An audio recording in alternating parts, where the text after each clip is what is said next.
Hey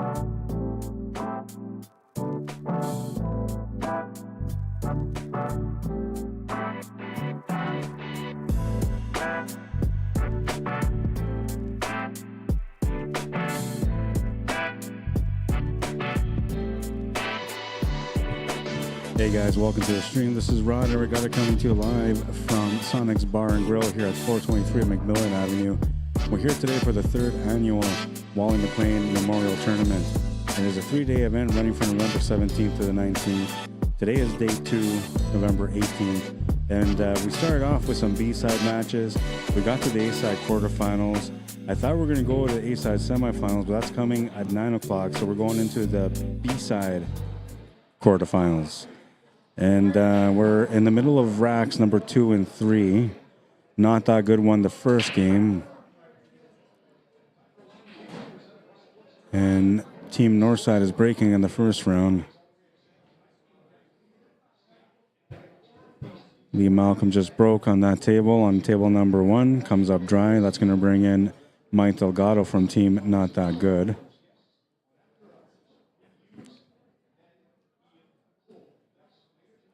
We'll go through the teams right away.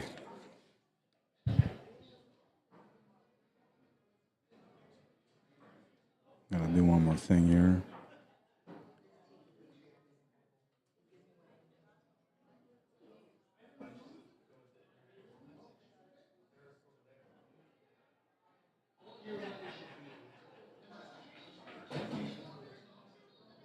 Gets the ball out.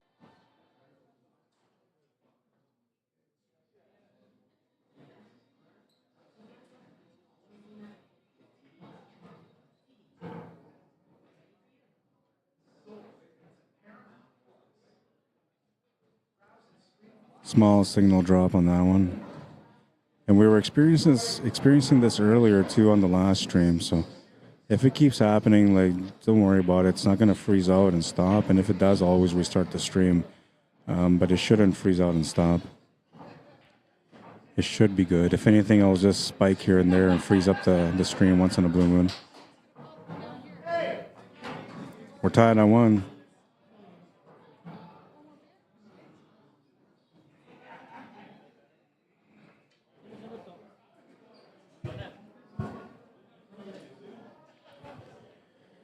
All right, so before we get going with all of this, let's just start off with, first of all, the rules.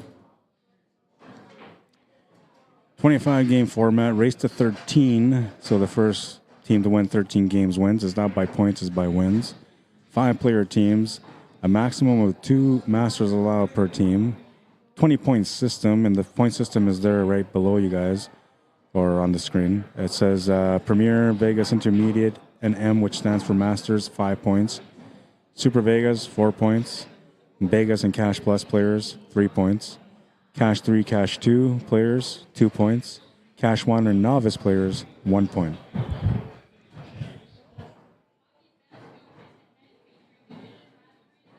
And the way you can explain this best, I guess, would be Fargo rated, because a lot of people aren't familiarized with the different kind of league systems that are out there. This is a VNEA league, but it runs under like different names for their stats, like where everybody sits in their skill level. So Vegas, Intermediate, Premier, or Master is a 5 here. That equals to a 650 plus Fargo rate. A Super Vegas level player is a 4, and they're more like a I say 575 usually, but it's more like a 560 to about 640. Like if you're a 640, you're pretty much considered like a premier level player here. And Lee's going to win that game for Team Northside. They're up by 1 now.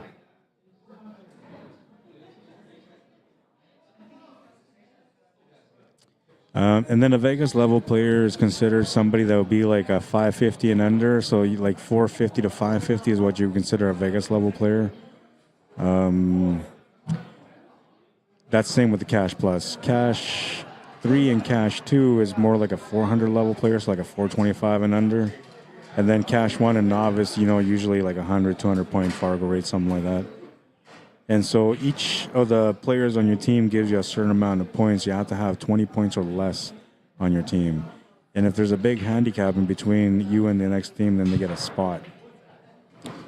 This one here is a straight up matchup. Nobody gets a spot, so they're just racing to 13. Team Not That Good is currently down by 1. They have, we'll go through the roster now. Romel Huelgas, he's ranked a SV or Super Vegas player. Mike Delgado, considered a premier or ranked a premier. Henry Salcedo was ranked premier before, is now ranked Super Vegas. Benz Valdez is ranked a Vegas level player, and same with Chester Asombrado, who's playing on table number 2 against Will Anderson. He's also ranked a Vegas level player. And that's Will Anderson on table 2 right now, shooting from Team Northside.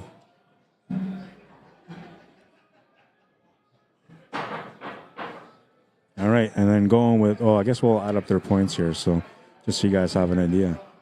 So they have 1 Premier worth 5 points, 2 SV players worth 4 each, that's 13. Then they have 2 Vegas players, which is 6 more, so that gives them 19. They're just under the 20 point.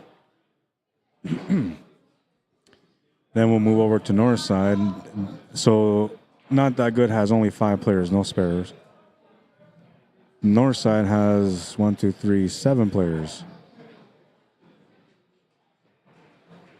So they have a couple of spares. I don't know if you're allowed to spare anybody in after each round like they do in League, or if you can only do it at the beginning at the match. That might be the case. Kelsey McLean for Team Northside. He's the Capitan, also a brother to both Wally Mclean and Cornell McLean Jr. Lee Malcolm, who just finished playing his match on the TV table on the left. He's ranked Super Vegas, same with Kelsey. Jonathan Campo, who's sitting on table number 2 at the last rack. He's ranked a CAHS 1, so he would be like an entry-level player. But that guy can shoot, so he's not really an entry-level player. But, you know, he's ranked entry-level. Jeff Edwards, Will Anderson, and Ben Whitford, all of them ranked Super Vegas players. And then they have Ryan Spence ranked as a premier. So let's see who's playing now. Jeff, Will, Kelsey, Jonathan, and I don't know if, Lee Malcolm, okay. So that's 4, 4, 16, 18 points, 17 points. So a 3-point difference between them in their lineup.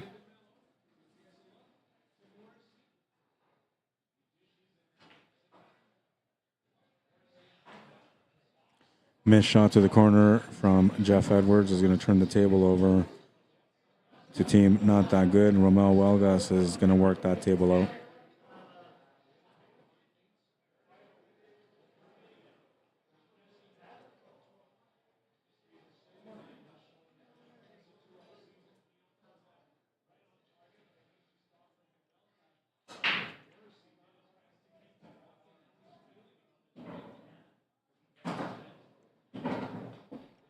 Just doing a little bit of sharing here myself. If you guys can maybe support me a little bit here, I would appreciate if you guys would share the stream also. This is a B-side quarterfinal matchup, so it's an elimination match.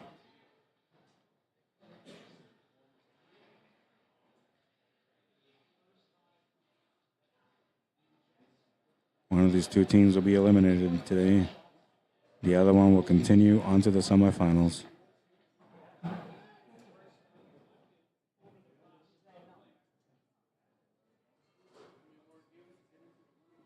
Chester Asombrado on table 2 for Team Not That Good, shooting right now.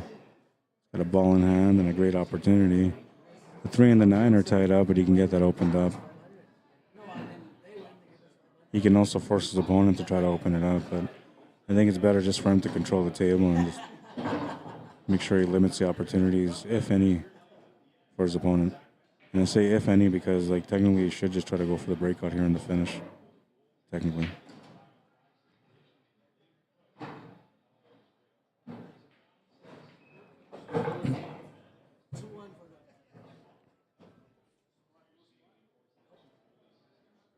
2-1 is the score.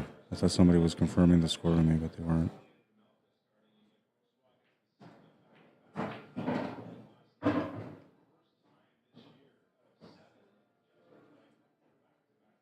You maybe try to take this 5 ball off the 9 to open up that 3 ball. It's got to be pretty precise, and he's got to hit it with a decent pace too. Can't just slow roll it to the pocket.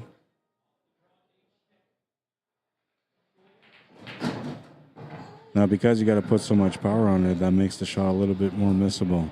And usually because the player doesn't compensate enough for the fast speed that he's putting into the shot. Should have brought my cues and my other mic set. Could have showed you guys something there.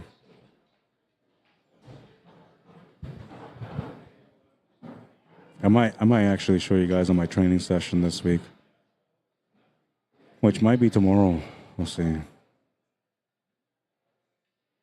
I've been promising the YouTube subscribers that I'm going to be doing some training sessions on YouTube for them, but I haven't really trained, so I haven't really done anything yet. I've just been playing tournaments here and there.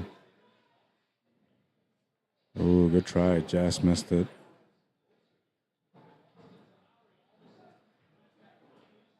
And he didn't really want to open things up. He didn't really want to run to that 3 ball, so it's kind of good that he missed it.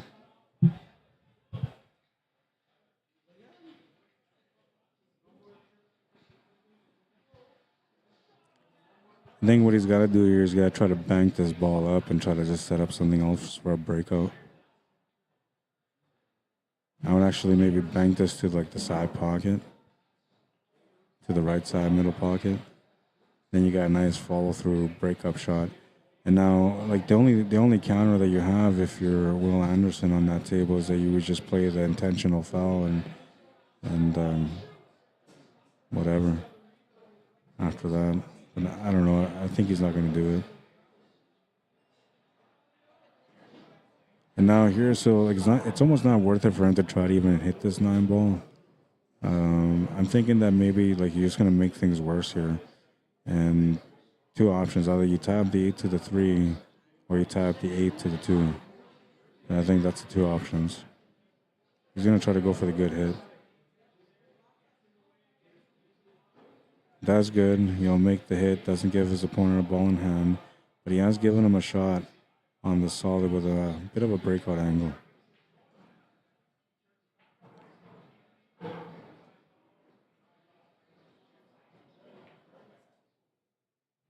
Nice kick shot on table 1 from Ramel Welgas, the team not that good.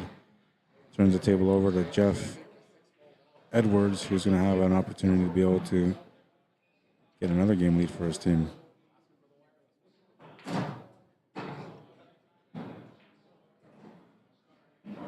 So now, by him putting that, I'm talking about table 2 now, by him putting that solid by the side pocket, it kind of puts him in a bad spot because now Will can just play the safety shot. And as long as he gets a good pace on this and freezes up to the 9, he's going to take away all the options. I'm pretty sure he took away all the options there. So just like that, he's turned the table over to an advantage, and now he's got an opportunity to be able to win this game. Now the next move after this is going to be that he needs to freeze hook him to the 9 while creating some space. So he's looking for a ball in hand here, which I don't think he's going to get. But he did get the right result as far as what Chester did in replying, because he put that 4 ball up table again, which makes it even harder for him to hit. So now Will can do a freeze hook here on the 9 ball and get him pretty good.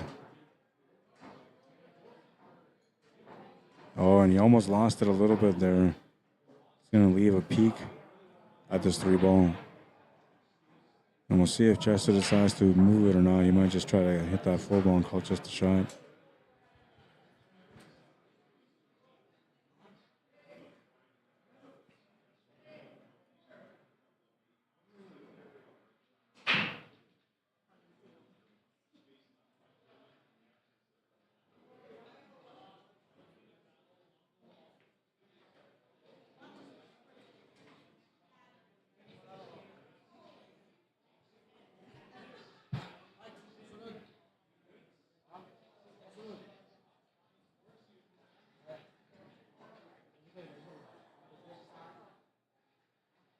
missed what happened on the other table there.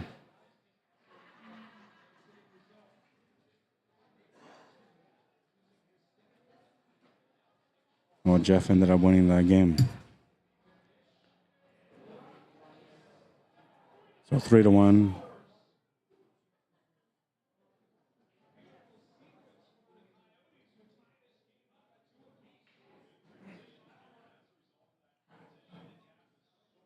Four racks in so far out of a possible 25. Technically 6 because we got games number 5 and 6 in play now.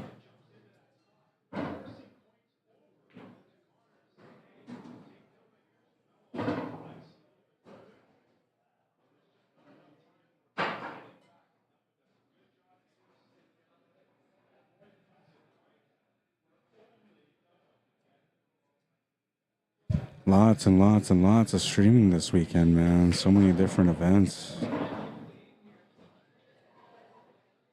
And that's just from the people I know. I mean, there's a lot of events.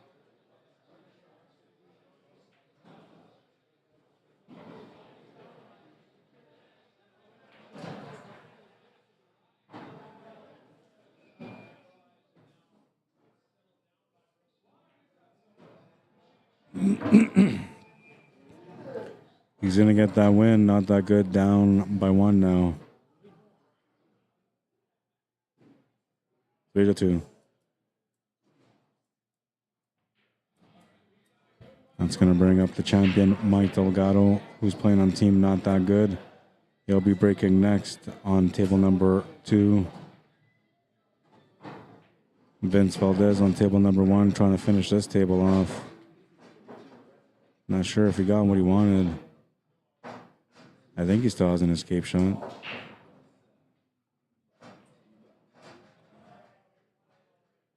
How many teams left in it now? This would be the B-side quarter, so that means there's 8 teams there. And there's 4 teams on the A side, so 12 teams.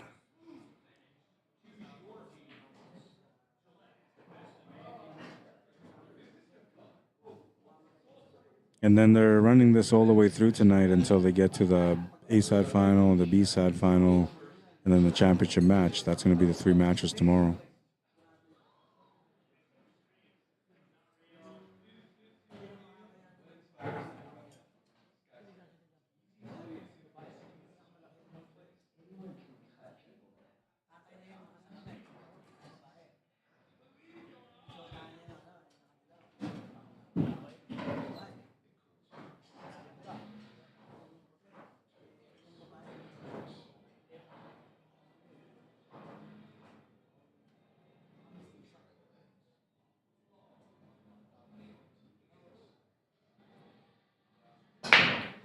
Oh, so they're saying the bitrate is too low on YouTube.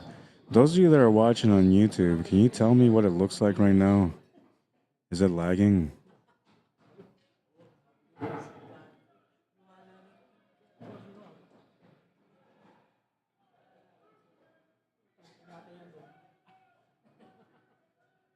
Oh, they want me to like increase the bitrate by a lot. I don't know if I can do that.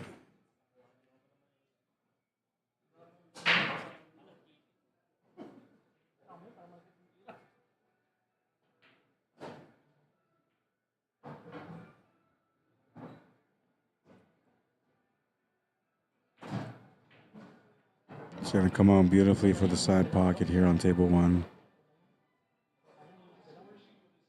Lost the cue ball a little bit though. He can't just poke draw this for the 8. Well, maybe he could. He just have to hit it with a lot of right, and it would have to be a pretty good poke draw. Other option would be to go to the corner. If he goes to the bottom right corner, then he'll have natural shape for the 8 ball, but it's a way tougher shot than what you were shaping up for. The good thing, though, is that, you know, the shot to the side doesn't really help him, so it's making him take his time and think about it. Now, that's going to allow him to be able to assess the other shot, which would be the shot to the corner. The only reason I say the shot to the corner is because the tangent line is natural to come back across to the middle of the table for the 8 ball.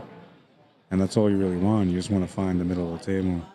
Now, if you go side pocket, you got to try to draw the cue ball up towards that 8 ball or into the 6 ball. And if you run into that 6 ball, you're going to be pretty straight on that 8 ball with no shot. You gotta be careful on your choice here. I think if you're gonna go up table, you try to run into the 8-ball a little bit, but that's a gamble all on its own too. He did good to come over. Great shot. He's got a shot to the corner.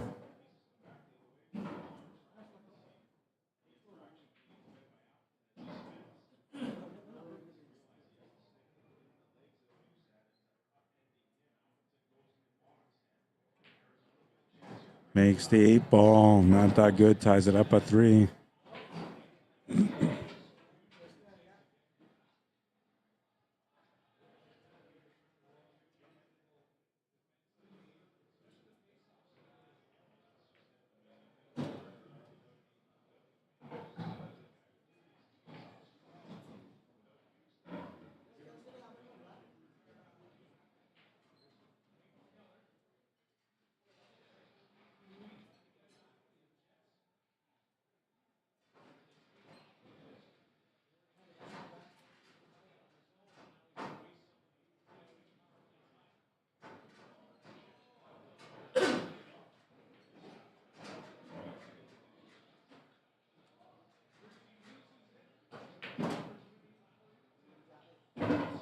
Trying to pop the cue ball back to the left side. You'll get shape on the 9. Not the best shape though. He's gonna have to do a quick poke draw here to set up for the next ball. I guess you can crash into the 8-ball too, but that doesn't really do much for you. So poke draw is gonna be your stun draw with a poke on it.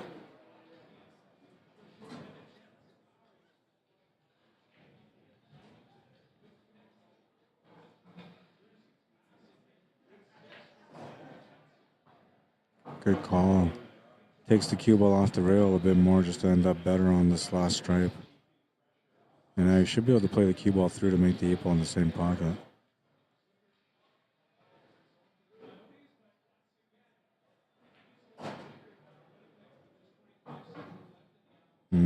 Speed of the table tries to fight him on it.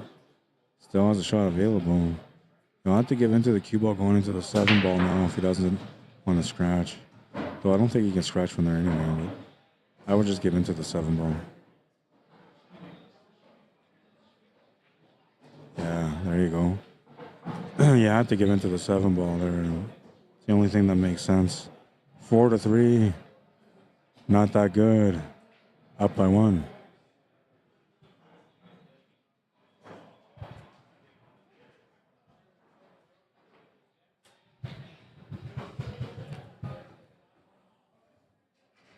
All right, and we have Lee Malcolm on the table now on table number 1. He's trying to work things out. He's got a ball in hand and an opportunity.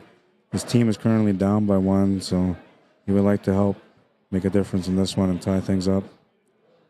Ramel Welgas from Not That Good is going to be breaking on table number 2, playing against Will Anderson.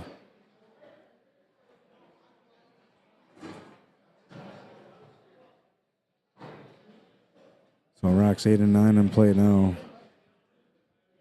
out of a possible 25 racks.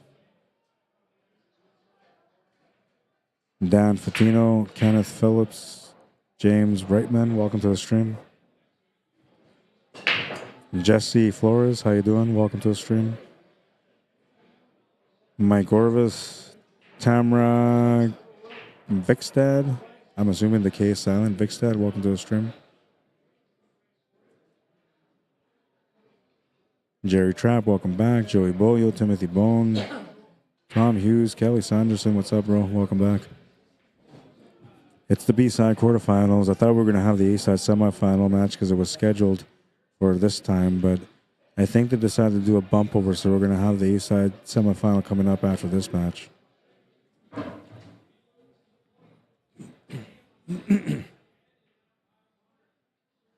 Missed the shot to the corner on table 1. Feeling a little rough around the edges right now. And then when you miss those kind of shots, it kind of takes away a little bit of your confidence. The important thing, though, is when you're playing in a team event, is just like not let it bother you. Just shake it off.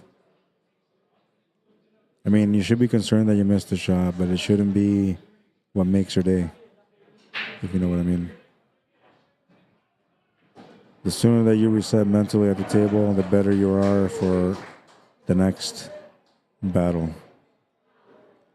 Winnipeg just has scored a goal. Crowd's going wild in the background.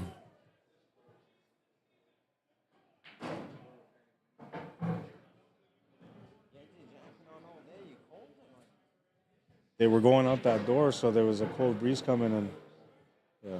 And I just went out, so then I put on my jacket. Then I was too lazy to take it off. That's all. But this morning I was wearing my jacket because it was cold, man. Oh yeah.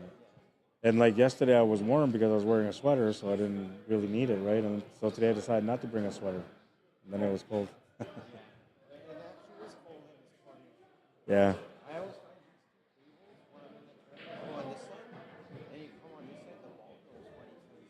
Because of the difference in temperature, yeah. I can see that. Yeah. I like the way those tables are set up now. Like the way they had them before, it didn't seem right. Now it looks better.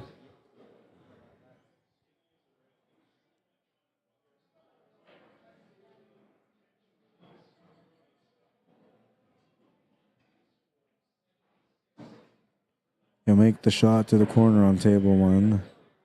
Oh, the stripes are, there, but he needs a breakout still. This isn't the time for the breakout, though. And this might be, but not a good result here. He's likely going to hit that stripe and then end up getting pushed right back to the middle of the table instead of coming all the way to the left.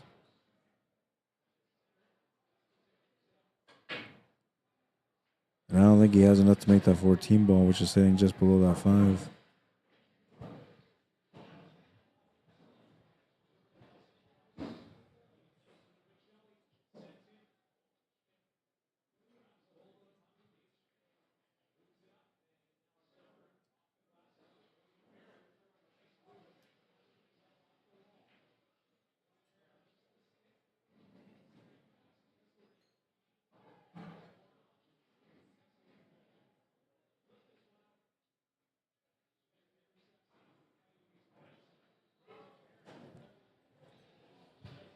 Kelly Saunderson says, "Hey Rod, so A side is in an hour? Yeah, about an hour and 20 minutes. I think most of the matches have been running about an hour and a half, hour and 40 minutes. The matches are timed at 2 hours though. So yeah, it should be the A side semifinal coming up next on the stream. And then once that match is done, that completes the A side. Then we go to the B side, and we'll be doing the B side semifinal. So we should have this match, the next match, which is at 9 o'clock, and then one more match at 11 o'clock, and that'll be the last one. The last match tonight on the TV table should be a B side, and I believe it will be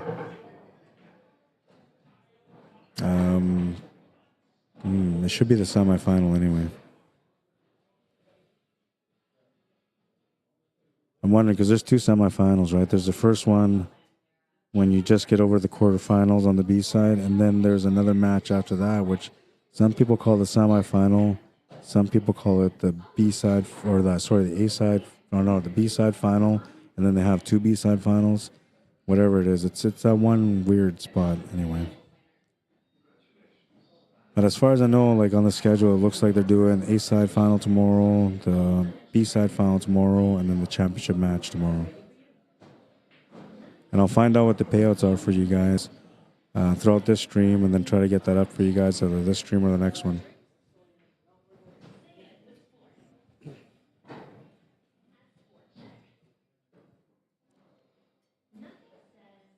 Shane Wilcox, how you doing? Welcome to the stream. Josh Lynn, Bruce Stewart, welcome guys.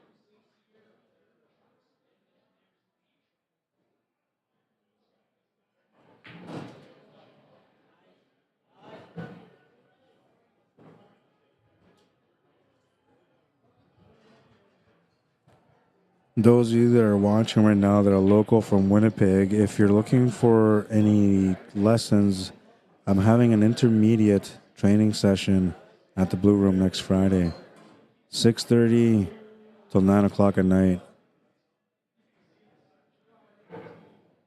$20 per player. I have a few players coming out already, so if you want to come out, you're welcome to come out.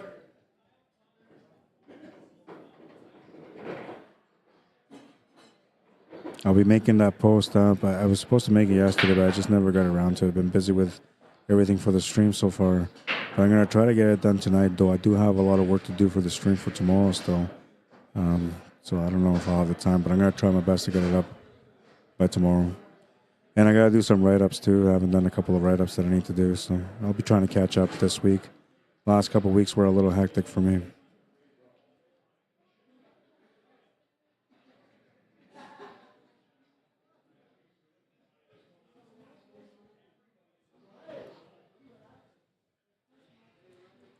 Romel, what's the score? 5-4 for you guys?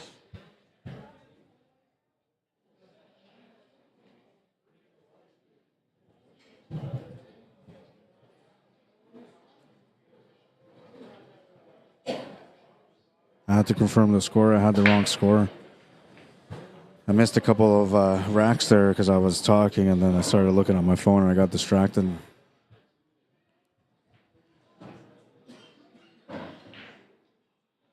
So on table one, we have Jeff Edwards from Team Northside playing against Henry Salcedo from Team Not That Good. On table two, we have Kelsey McLean from Team Northside playing against Mike Delgado from Team Not That Good. And right now, both players from Northside are at the table. Jeff on table one, Kelsey on table two.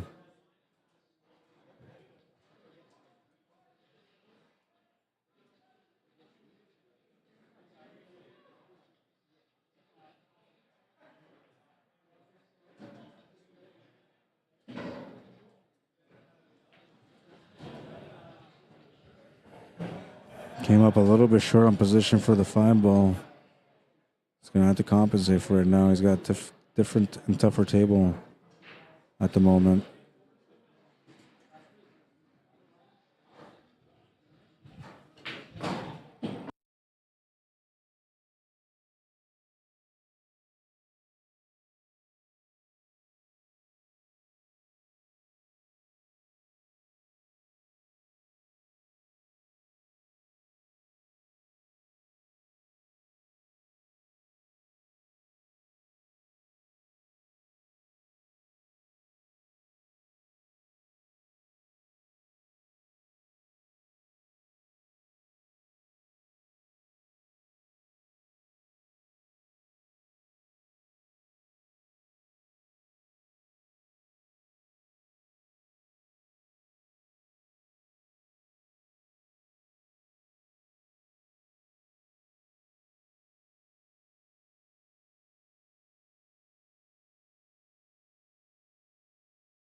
Sorry about that small interruption. Private conversation on the side. It looks like it was good though because the numbers went up. Maybe I got to be more quiet. Sean or Taylor, how you doing? Dwight Baker, welcome. All right, so Jeff Edwards won the last game over there, making it 5-5. And we have Mike Delgado on table 2 right now, trying to work the table out for his team. Not that good. Just the 8 ball away from getting his team back in the lead. Shot is good.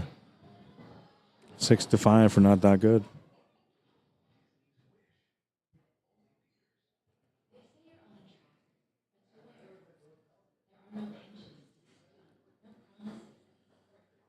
Chester Assombrado on table number 1. He's got a ball in hand. He's playing on team not that good. And I believe he's playing against Will Anderson right now. Looks like Lee Malcolm from Team Northside is going to be breaking on table number 2.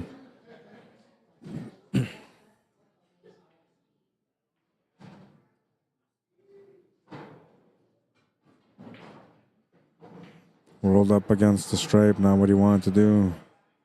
Still kind of okay, I guess, but very uncomfortable shot to take on.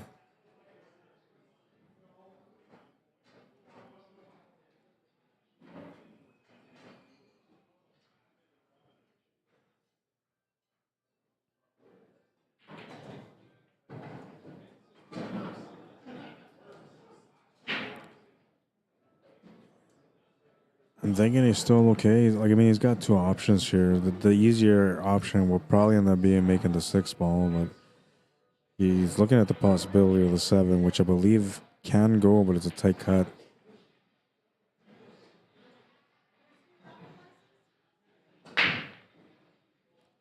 Smash and break on table 2, but it's going to be a dry break. So Romel Welgas from Team Not That Good will get going on that table. This is a battle now, and it's survival, man. Both these teams have already survived today a couple of times, so they're looking to continue that run on the B side. Hoping to get back to the championship match.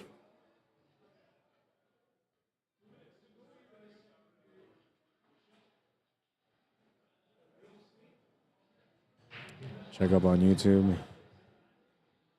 We got some comments. Fried Tater, what's happening? It says, good evening from stateside. Welcome to the stream. Jules Morton says, mine looks okie dokie.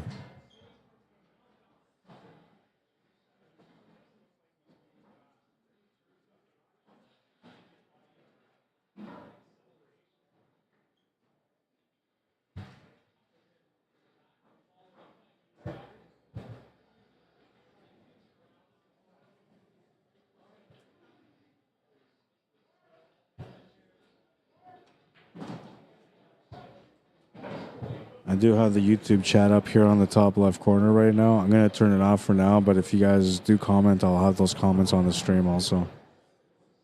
But not right now. And the only reason I do that is just so I keep track of everyone that's communicating with me.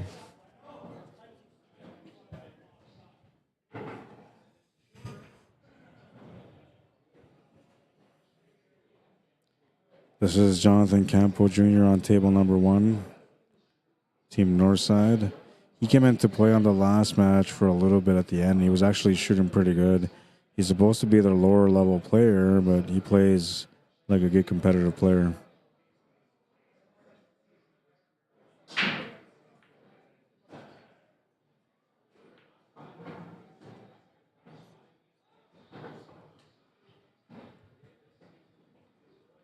Doesn't get the position that he wanted here, but I think he still has a shot on the 11 to the corner.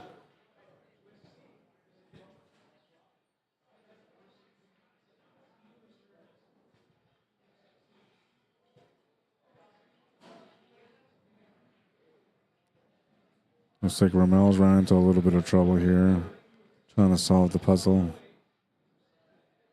No matter what, he's going to have a tough time because of where that 2 ball is at the top of the table.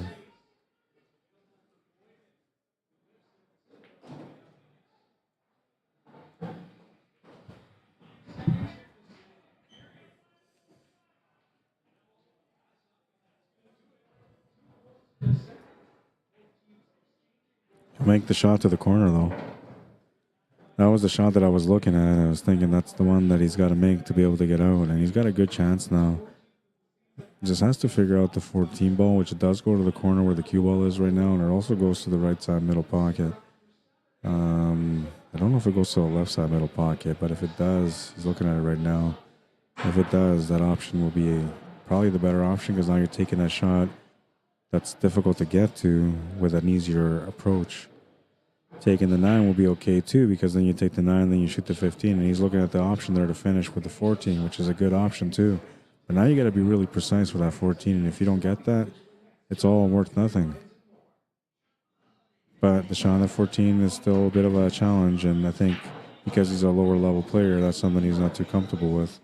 Yeah, I have the option maybe to try to take on the 14 ball now too, but I don't like this shot anymore. I'm going with the 15 now. I'm fully committed to the 15. And just want to get the cue ball up somewhere to the left side of the 7, or even on the 7 will be good. Oh, he's going to go too far maybe. Oh, you can just see it. I don't know if you can see it. It looks like you can just see it, but I don't know. I might be wrong.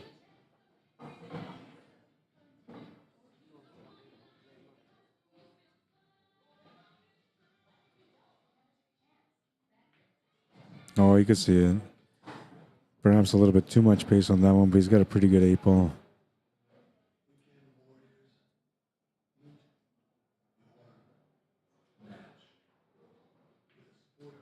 Eight ball's good. And the lower level player delivers for them. Jonathan Campo with a win, 6-6. Race to 13, so it's a race to 7 now between both teams.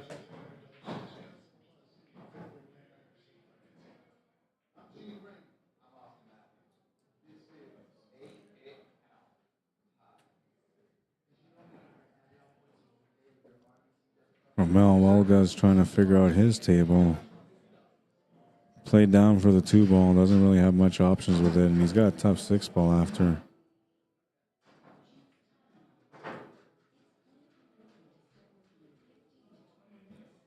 I think if anything, like if he can make it past this 10 ball and somehow get over the top rail and then back to the left rail, I don't think he can do it.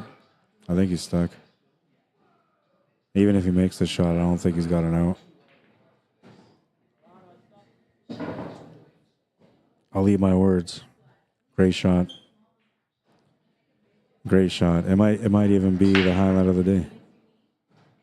I didn't have a highlight of the day yesterday, though. There was a lot of great banks, but no highlight of the day yesterday. This one, it's not bad. He's got a shot anyway.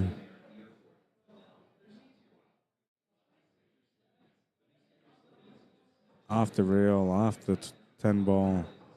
Great shot. That's creativity for you. Ian Flett, Henry Rodriguez, welcome. Andrew Caverco. David Lee, Alan Mercady, welcome, guys. Stephen Roberts says, wow. Yeah, that was a huge shot, man.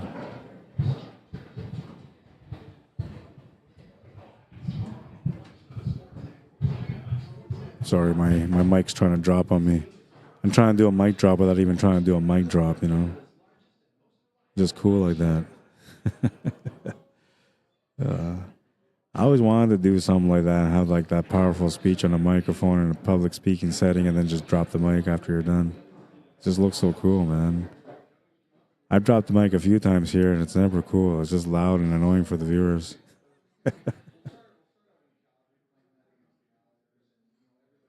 Will Anderson with a tough cut on table number 1. It's going to make the shot. Perfect pace.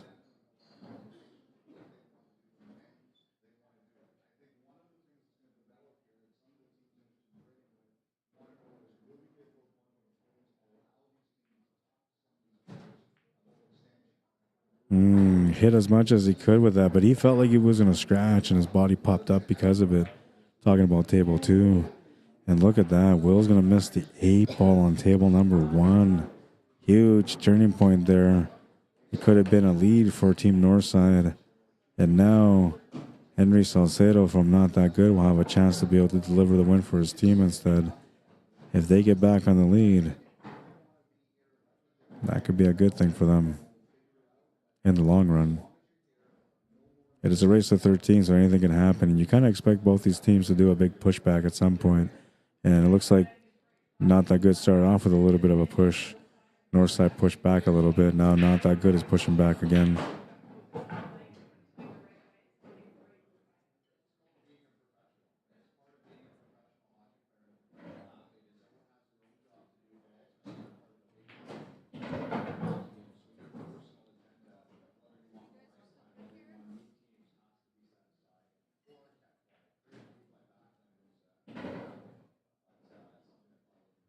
Henry leaving himself on a tough shot here on table 1.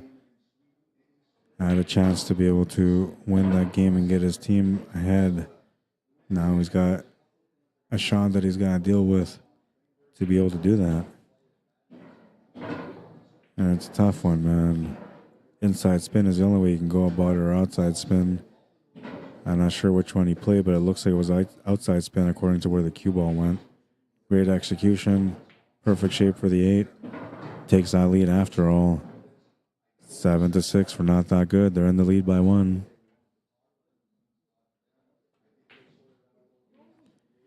Oh man! So one of the things about having the highlight of the day is that you have to be able to finish the table. If you don't finish the table, then it doesn't really matter unless it was like a spectacular shot, like something truly amazing. Then usually I'll accept that. I'm good with amazing shots and shots that lead to a win. That's usually what gives you a highlight of the day. So right now, making this 8 ball on table 2 is kind of important. Though it doesn't really matter in a sense, but it matters for the win. It's also going to matter for the highlight of the day. Though that shot did not lead to a win, it was a great shot, and he ended up getting the win. 8-6 for team Not That Good. They're up by 2 now. I mean, this was creativity here, man. Off the rail, off the 10. Perfect shape for the 6. Like, unbelievable shot.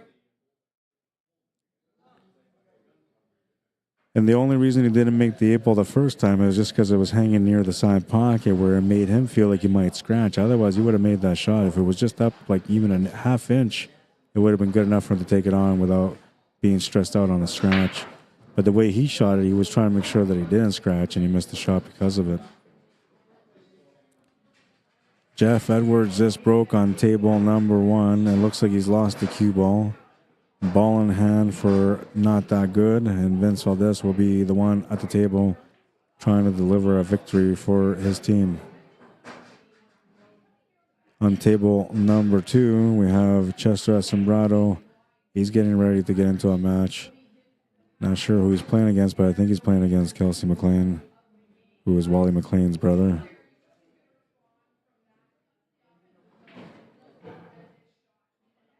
It is Kelsey McLean he's playing against.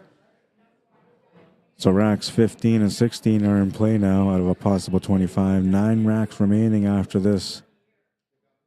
These 2 racks, I should say, not this. After these 2 racks are done.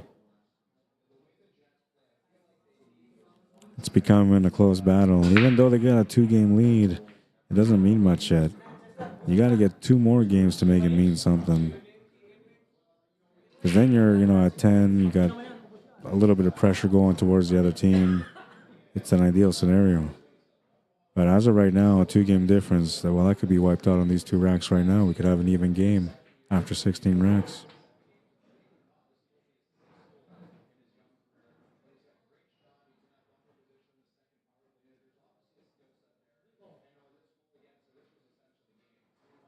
It's going to call the 3 ball on table 2.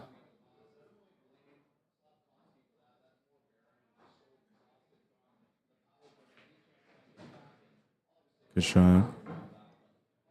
A lot of different options here.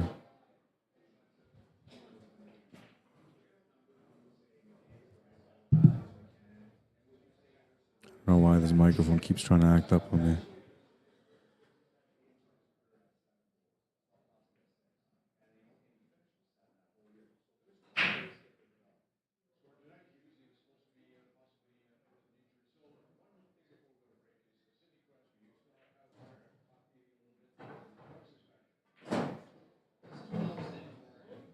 Going to open up the 5 ball.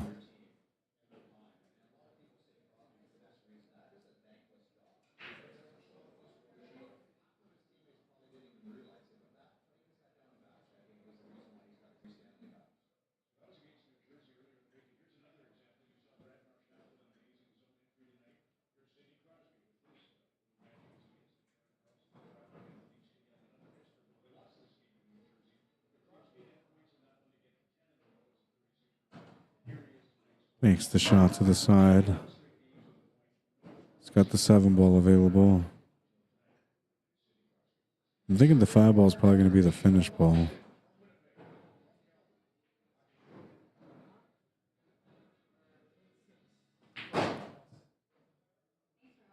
Trying to force the cue ball a little bit. It's going to come off the cushion just enough. You'll have the options for the 1 or the 4.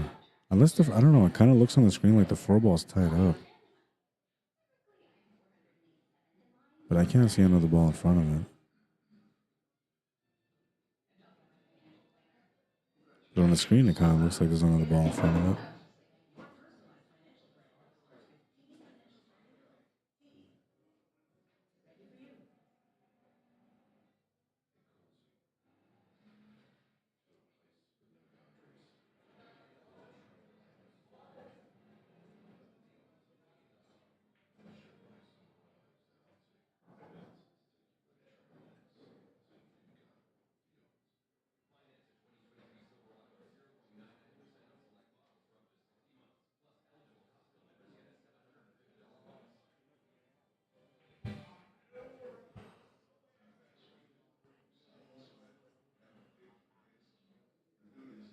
All right, so nothing's blocking the 4. It just looked like it on the screen.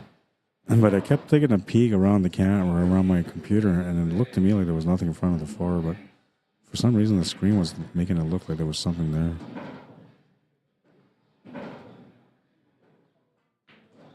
Uh-oh.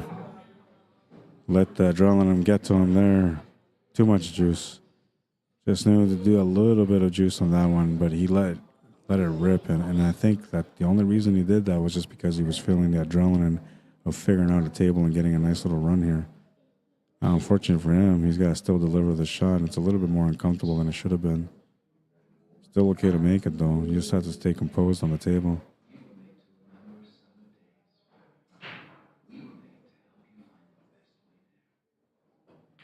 He'll make the shot. 9-6 for Team Not That Good. They're not running away with it, but they're getting themselves closer to a finish. Only 4 games away from winning the match. Team Northside trailing by 3. They need to win 7 to win the match.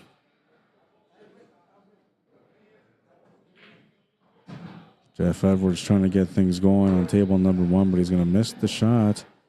And that's going to turn the table over. Looks like he might have got a good lead unless it's still an open table. I don't think it's an open table because there's 4 solids remaining, so that means 3 of them were maybe up to 3 of them were potted. So he's got a shot on the 4 ball. That's not an issue. The issue here is the angle that he has, and he doesn't like that, but he's putting a little bit of draw into it. I don't know if you really want to do that there. I feel like maybe you just want to play this naturally and just play through, but I can sort of see where he's going with the draw. The only thing is the draw is not going to guarantee him a positional shot, where if he just plays it through, he can control the pace on the cue ball and then maybe have the shot on the 1 to the side or the 7 to the corner after that.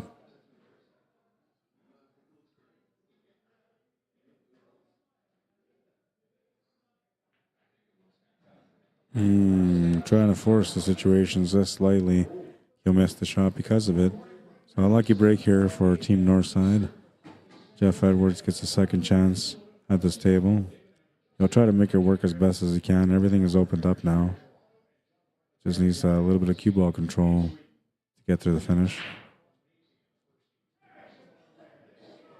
Table 2 is going to be Romel Walgas playing against Jonathan Campbell Jr.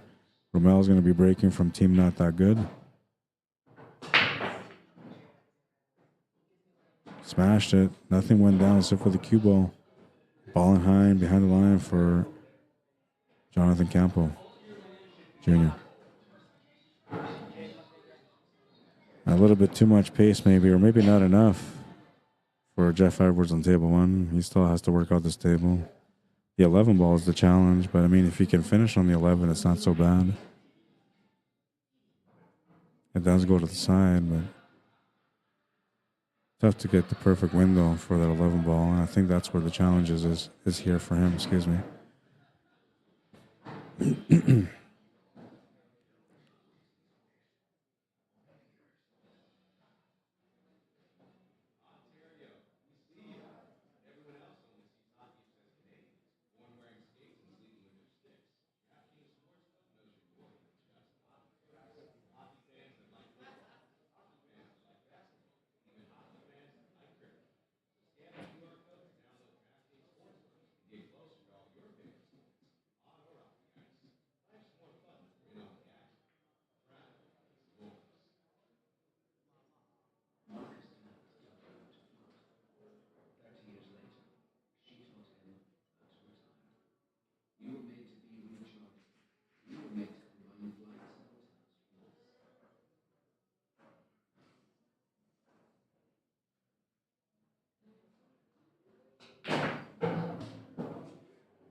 Oh, nice shot, Jeff. Give him a reward. Give him a reward, man. Took the shot to the side pocket off the 11 ball, and he bumped that 11 ball up, which was his only problem ball he really had. He almost got perfect on the setup, man. Kind of got robbed a little bit. I mean, you can still do a bank. You can still do a cut, which is a tough cut. But it feels like he got a little robbed there. Hi, Eileen Chomick-Smith. Ernesto Guzman Leon, bienvenido, welcome. Nick Ratliff, welcome to the stream.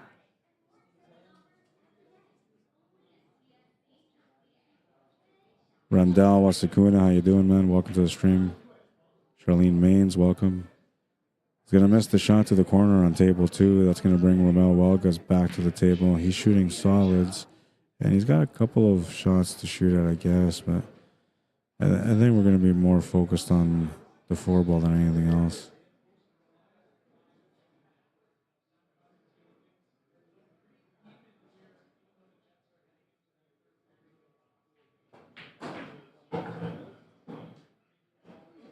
Trying to get a spread and almost a domino effect. The 3 ball will stay up in the pocket and block the pocket. Still okay no matter what. He's got a duck sitting in the top left corner. He can play a combo that way if he wants to open something else up.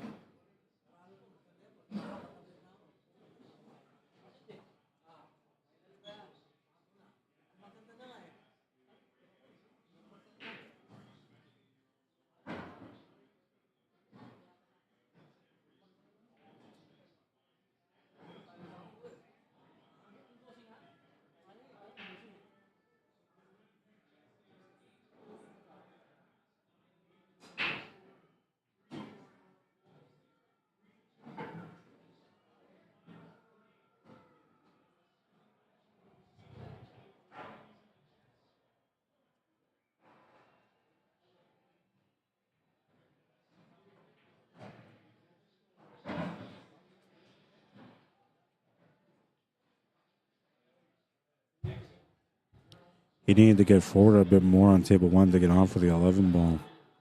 Not the result that he wanted.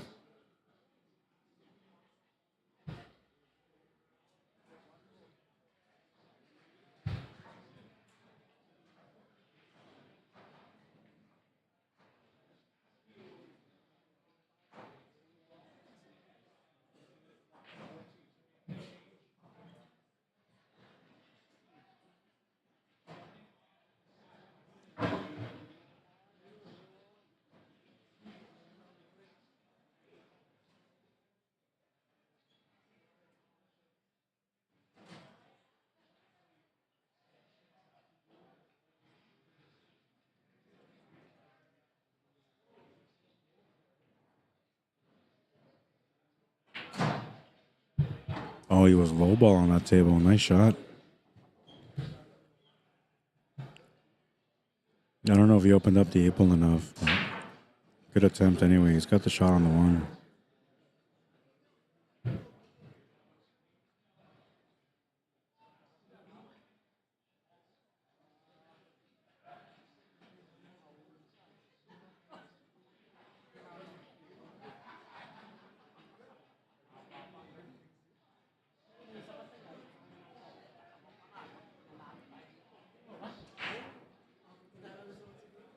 I think Vince is not sure what to do here when it comes to the 8-ball. He's going to have to jack up a little bit because he's shooting over that 11 ball. Now, if you're a left-handed player, that's not so bad. A right-handed player might be a little bit more uncomfortable.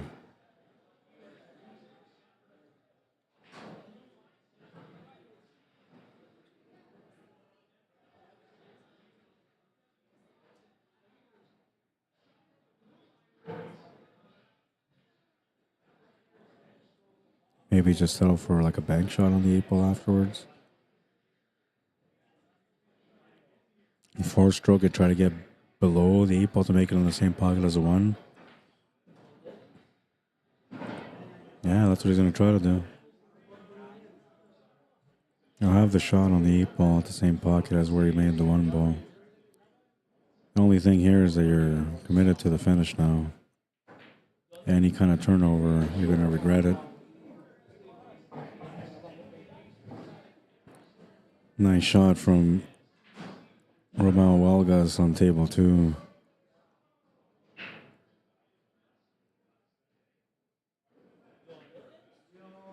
It's going to make the 8-ball.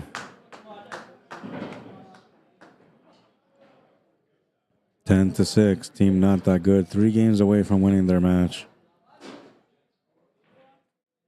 This was the shot from Romeo Walgas. 1 ball off the 6.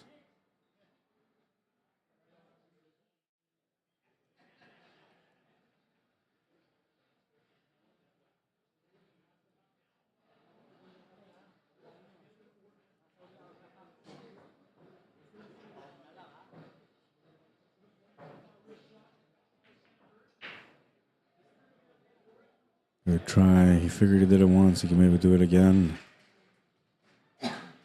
We'll come up short on the shot. Turn the table over to Jonathan Campo Jr.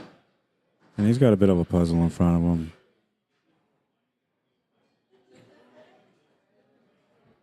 The 9 ball's really about all the work he has to do. The 12 ball goes to the corner, bottom right, so that should help him set up for the 9 ball. Starting point will be this 13 ball right now. Make the 9, set up for the 11, or make the 11 and leave the 9 there. Leaving the 9 there won't help him. Only because of where that 6 ball is. I think he should have taken that 9 ball there and just left the 11. But he's got position here to maybe get up for the 9 ball. That's what he's looking at. Figures he's got a pretty straight line to the 9.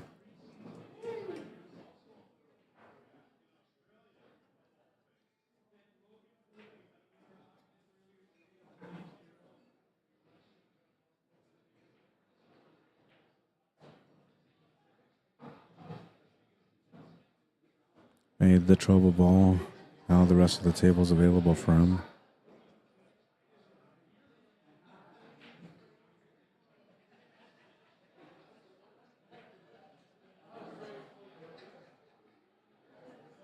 Just missed the shot to the corner on table 1. That's going to bring Henry Salcedo from Team Not That Good to the table. He'll have a chance to get his team within 2 of winning. Jonathan Campbell doing his best right now to stay composed and not lose control of the cue ball. Seems to be making all the right decisions so far.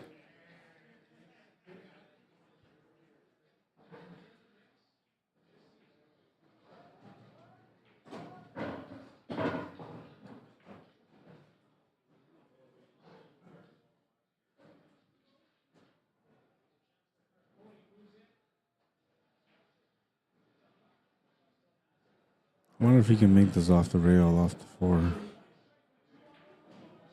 Or sorry, off the 2. Oh, and the Jets scored again. 4-2 for the Jets against the Arizona Coyotes.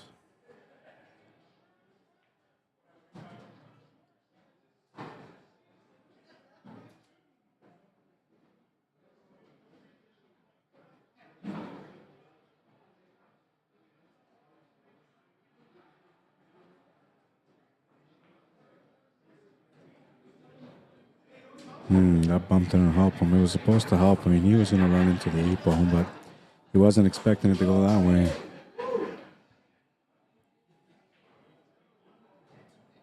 Henry Salcedo doing his work on table number 1. Combination next, then the 12 or the 10, I think that's what it's left, and then the 8-ball. Keeping it simple at the table.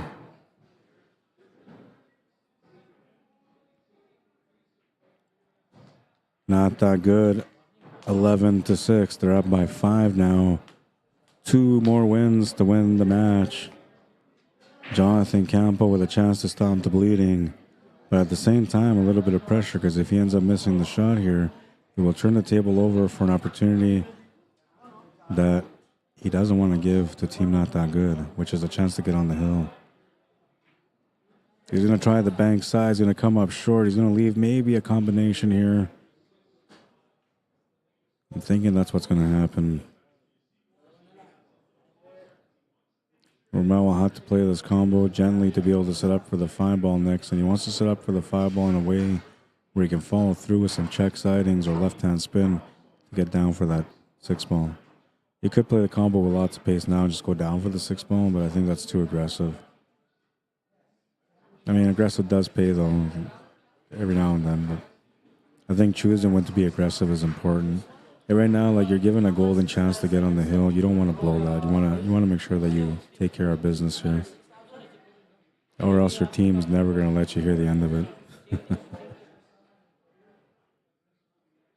I'm just kidding. Most teams are probably pretty good. They don't really bark at each other. But I played on teams where they bark at each other. Not good. Not fun. He's going to go for the shot to get down for the 6. Crazy guy, man. I mean, I could see it because you wanted to put some extra pace on the combo, so it almost makes sense to go that way. But at the same time, like, you know, I felt like it was better just to play smart and safe and just come down for the 6 for the finish. But this way is okay. I'll just have to do the up and down.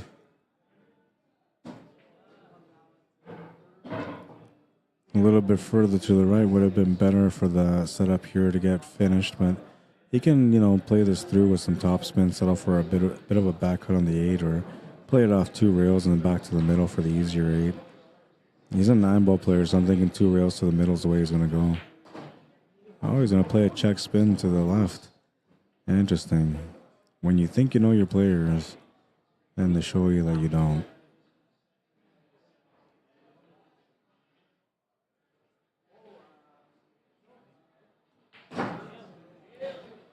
$12-6, not that good on the hill.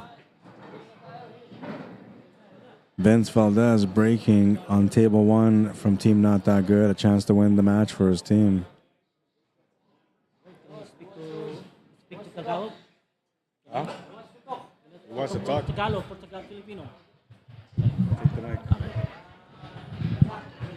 Oy, shoutout sa mga ano diyan na nanonood. Dito kami ngayon. At naglalaro. Heal na kami. So, subaybay lang po sa mga laro namin. At salamat sa mga sumusuporta. Ayos. Salamat sa mga Bourbon Boys dyan. Kung nandiyan kayo. Ayos. Hindi, Pilipino nga eh. Okay, salamat. Support lang. Tiwala lang ha. Thank you. Thank you, Rod. You're welcome, man. That was Chester Asombrado from Team Not That Good, speaking in Filipino to the Filipino people that are watching the stream right now. I have no idea what he said, but I'm assuming he said I'm a pretty awesome guy. I'm kidding. I have no idea what he said. Hopefully it wasn't swearing, man. And hopefully it wasn't something crazy like, you know, we got this in the bag type thing. Thank you for everybody watching, because we're going to kill them now. Because then usually when you talk like that, usually the other team comes back and wins the match. So I hope that wasn't what he said. Hopefully it was something humble like, you know, fortunate to be here. Thank you for watching. You guys are awesome. And if we win, we dedicate this to you. Something like that, you know? But it probably wasn't. Any Filipinos on board that can tell me what he said? I was looking out for the swear, so there was no swears in that dialect at all.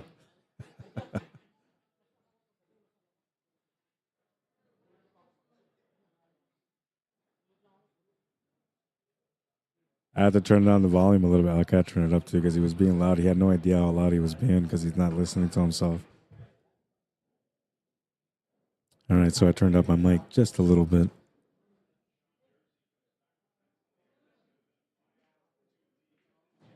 Vince will make the shot to the corner. This table's opening up for a finish. Biggest problem ball that he has is the 12, but it actually has a couple of pockets. So it's not really a problem ball. But he's looking at this 12 right now, like thinking to himself, I can do the follow-through draw shot here and then just get out. And he's kind of right. Like, he's got a pretty good lineup here, but I don't know. I think you got to be patient. Maybe take the 9 now. I don't know. Actually, I don't like the 9. I would take that 10 ball first. Then take the 13 on the top where he's standing. Then come back up for the 9 and then finish with a 12.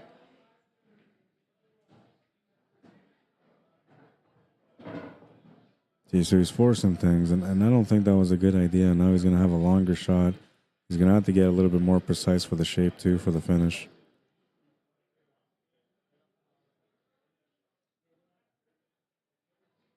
A bit of a gamble there, and I'm surprised he took that one, man, because I felt like, you know, if he would have gone 10, 13, 9, then 12, it would have been easier.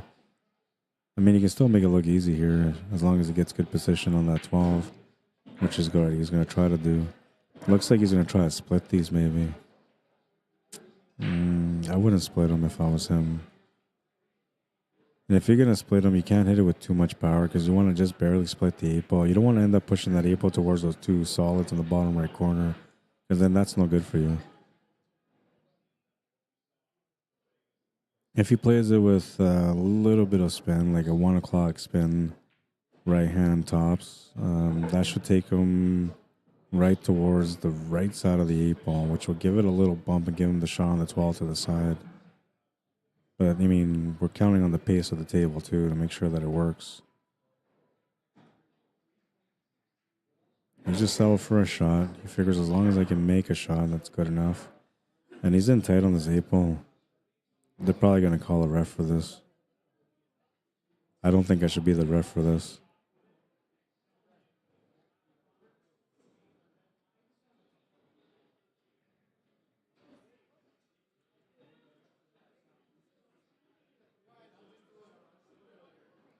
Yeah, they're going to call a ref on this one because it's so close.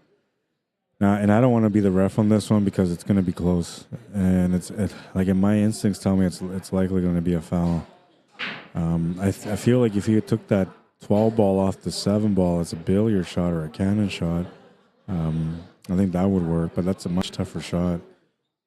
If he's trying to just cut this into the corner, he's obviously going to want to put some left-hand draw on it because he's going to want to take the cue ball towards the 8 ball.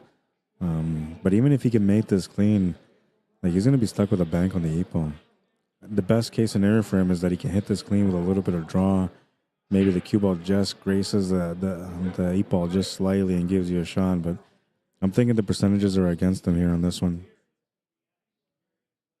So Wally Mclean Jr., organizer of the event for his brother, is coming up to the table to take a look at the shot.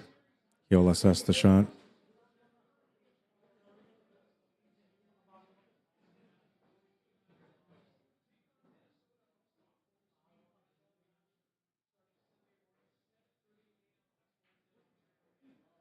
I think it was a good hit. It looked to me like it was a good hit. And that might be the reason why he missed it, because he was trying to focus on hitting it good. Bit of a missed opportunity there on table 1. Not much that he can do, though. He did the best that he could with the situation that he had. He settled for a longer shot and just came up short on the 12, that's all. Will Anderson with a chance at the table on table 1. He'll try to get Northside going here. They're currently down by 6. Their backs are against the wall, but they have a chance to win 2 games here. Both of their players at the table right now.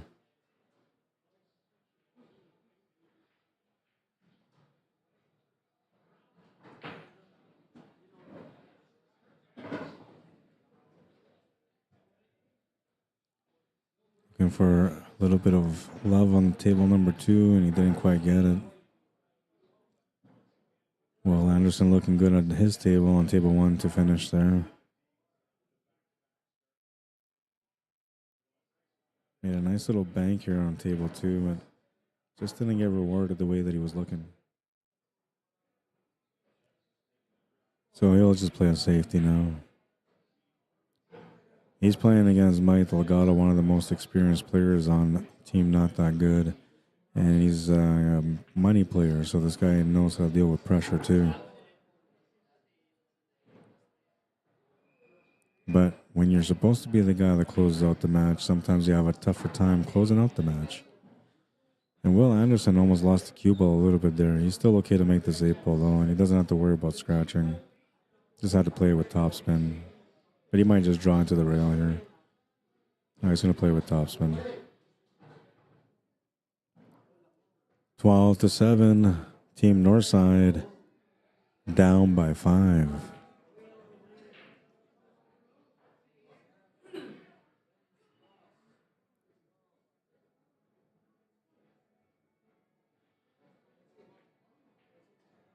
Mike didn't want to open up that 11 ball at all. He tried to play a good safety, and he's done pretty good. He's trying to force him in a situation where he has to hit that 11 ball to open things up for him. And Jeff's going to play into 11 ball, and he didn't quite open things up, but he changed the table slightly.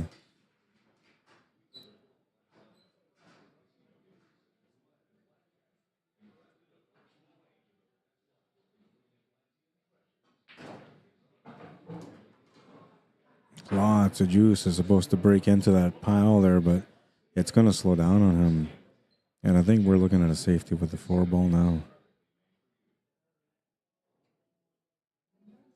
It doesn't make sense to make the 6 ball. It's one of your breakout balls. Can he punt this 4 ball?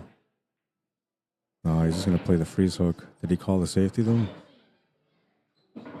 Yeah, I'm assuming he did call the safety. Had he not called the safety and his opponent said, well, did you call that shot? He could have made him shoot. Of course, he's not going to do that, but that's the ruling in that situation.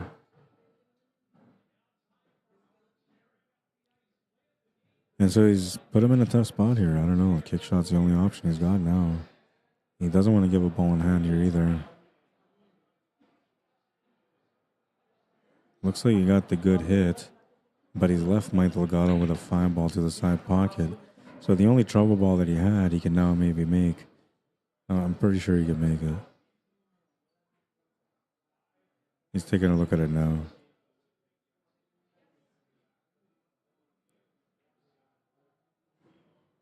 I was wondering whether or not he was going to play up with a 6 ball next, or if he was going to try to go up table and then back down and finish on the 6. I kind of felt like maybe he should have taken the 6 there and just go up table after that and then just finish off easier, but he's got an opportunity to close out. He's one of their best players on the team. He should be okay here for the finish. Just got to check the nerves though, make sure that, they're not affecting your play. And of course, look for the finish, which is what he's doing right now.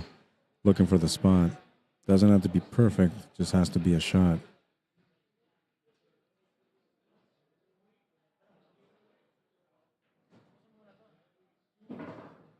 Wanted to get somewhat straight on it though, because he wanted to be able to hold the pace for the 8 ball. The way he was looking at the 8 ball was setting up for the 8 ball either in the same pocket as the 6 or in the top right corner. And now, I don't think he's got the top right corner option. So he might. Well, maybe he does. I don't know. It's a little tight on this 13 ball. So what he's doing now is taking a look to see, does he have to make this? Or can he get away with playing a safety? I think you just make it, man. I mean, the safety is not going to pay off for you here. Only way it could is if you bump that 6 ball towards that 8 and 13. Giving your opponent a ball in hand is not really going to, give you the table back. You're likely going to lose that rack if you give a ball in hand here. So you don't want to take the intentional foul with the 8 ball to the 6 because, then you'll just take a ball in hand, break it out, and that'll be that. He's almost at like a slight masse shot here, which should be able to hold the cue ball up for the 8-ball. I think we just masse this in. Oh, double kiss. Double kiss, and it looks like he's maybe horn hooked, but I think he's got the shot on the 8. But the camera angle looks like maybe he's not able to hit it. But he got down pretty quick, man, so you can see it. 8-ball is good, and that's going to be the match. Team not that good is going to win with a score of 13-7. Quick finish. Half hour left before the next matches come up. Nice little finish. Just a little masse shot here, and you got a double kiss. Had that double kiss not happen, they're not shaking hands right now. But that double kiss is going to pull through. Mike Delgado is going to get the win for a team not that good, and they're going to keep moving on the B side. They'll have another match coming up at 9 o'clock. I'm assuming that now we're going to have the A side semifinals, and we're going to have one of the two matches up. I don't know which team it's going to be that's going to come up and play, but one of the semifinals is House of Pain versus FAQs. A really good matchup, really good matchup, and good shooting, man. And then the other matchup we have is Team Anybody, which is Cornell McLean Jr.'s team, so far undefeated, and I'm not sure who they're playing against because that other match was still in play when I started the stream. So it's going to be a very exciting semifinal, no matter who it is. I'm kind of hoping that maybe we'll have like each semifinal back to back, and then that's it. But there's a chance that it might be A side semifinal now, and then a B side semifinal after. It could be that way. We'll see. Either way, we're looking at a quick 20-minute break. So if you guys want to go and grab something to eat, chill out a little bit, you can do that. Maybe catch up on a show for a quick 15 minutes, if you have a show, that is. Recap of the teams that came out to play in the 3rd annual Wally Mclean Memorial 8-ball tournament. It was House of Pain, which are now in the semifinal of the A side. The show, Anybody, who's also on the semifinal of the A side. Dirty Rice, Weekend Clearance, FAQs. That's another team on the semifinal on the A side. Not That Good, just won their match on the TV table. Storm, 100% Matrix, half balls. King of the Felt, Chalks Cheap, Team Fab 5, Northside just got eliminated. Pocket Pounders, Eben Lake, they're still playing on the B side. I'm not sure how they're doing, but they're a team of young guns with a couple of parents playing on the team, and they're doing pretty decent. It's going to be all right. I always got to say this way. It's going to be all right, man. I don't know. Maybe you need to hear those words right now. Shots fired. Band of Saggers and Winner Chicken Dinner. I love that one. A bit long for the stream though. Thank God I didn't have them on the stream. I would have had to do like Winner Chicken or Winner Chicken Dinner, and everybody would have been like, "Where's the other winner?" And I would have said like, "Well, you gotta wait for the match to finish." Sonic Hustlers and The Flow. Those are the teams that came out to play in this event. 23 teams that came out. Really great competition so far. We'll do a couple of shout-outs. Active Pool League for coming out and bringing out the tables and setting everything up, and for their sponsorship to the event. I'm thanking on behalf of Junior, but Junior's going to thank on his own too. I'm just giving them the credit for their sponsorship because that's what I'm supposed to do, and I am. And then Can Central Sports Cards memorabilia,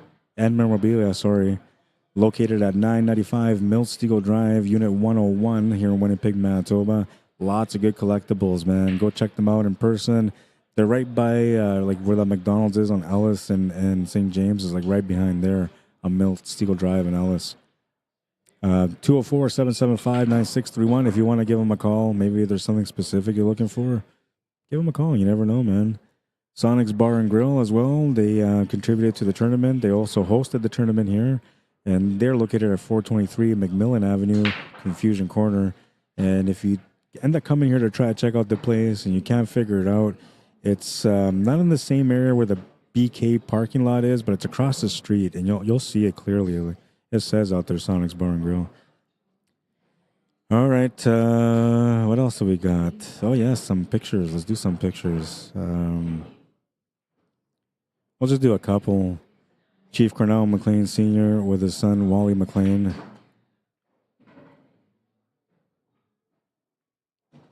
A picture of Wally and Mom.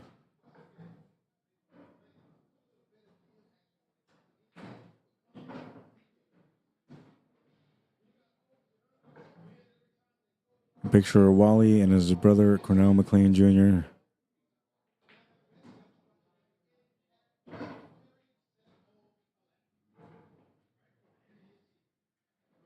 Wally having a little beer.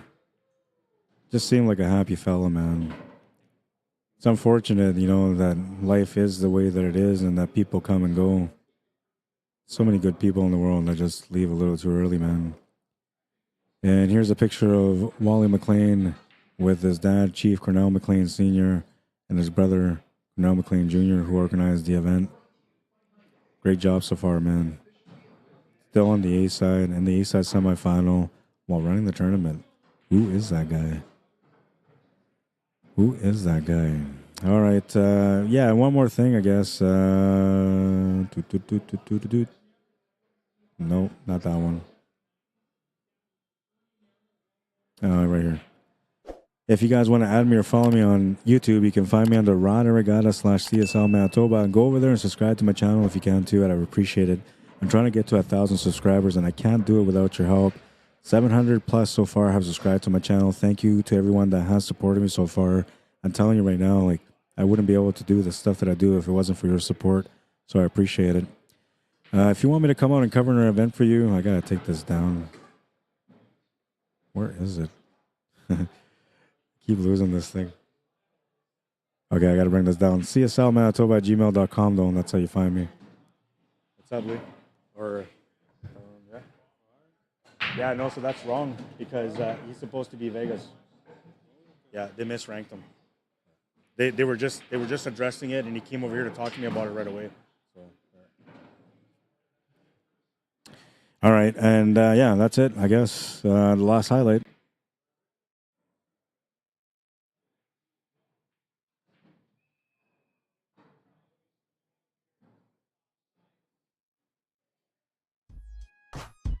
And all right, we're going to be back with another stream in about 25 minutes. It's going to be the A-side semifinals. 2 undefeated teams trying to get into the top 4 spots. They can be guaranteed top 3 if they win this match. And if they win 2, they'll be guaranteed top 2. I hope you guys enjoyed the stream so far. I will be back with another stream shortly. Like I said, 25 minutes. My name is Rod Arriagada. If you guys want to add me or follow me on Facebook, you can. If you want to message me to come out to your town, CSLMANITOBA@gmail.com is where you message me for that. Any events you get advertised, you can also drop me an email with the poster. I would love to be able to help support your event, even if you're not hiring me. As long as it's pool related, you're in 100%. If it's anything else, I can help with that too. Community events, all the such. Even if it's not pool related, man. And if you want to, contribute to my work, you can do so via PayPal or e-transfer at the same email, CSLMANITOBA@gmail.com. CSL standing for QSports Live Manitoba. And yeah, thank you for watching so far. Thank you for taking the time to interact with me and for liking and sharing the stream if you guys did. The more likes we get, the better, man. So far, I've only had a few likes on the streams, and I would appreciate if you guys would maybe give me some more likes, unless you guys are not enjoying the competition, or maybe you're not enjoying the split screen. If you're not enjoying the split screen, let me know. I'll go back to picture-in-picture, whatever the case. I'm just looking for support for the event. It's important for the family, and I want to make sure that they feel like it was a great event for them, which it is a great event regardless of how the stream goes. But if the stream goes good too, it helps them to have more success with their event. So that's what I'm asking for. Anyways, that's going to be it for now. I will be back with another stream in about 20 minutes. It's the A-side semifinals. Don't forget to follow us on Facebook, follow us on YouTube. Find me, Rod Arriagada/CSLMANITOBA on YouTube as well. And yeah, like and follow, subscribe. You'll get notified every time that we go live. Thanks for tuning in, guys. Go get your smoke break or whatever you got to do. I'll be back, said Arnold. See you in a bit. Cheers.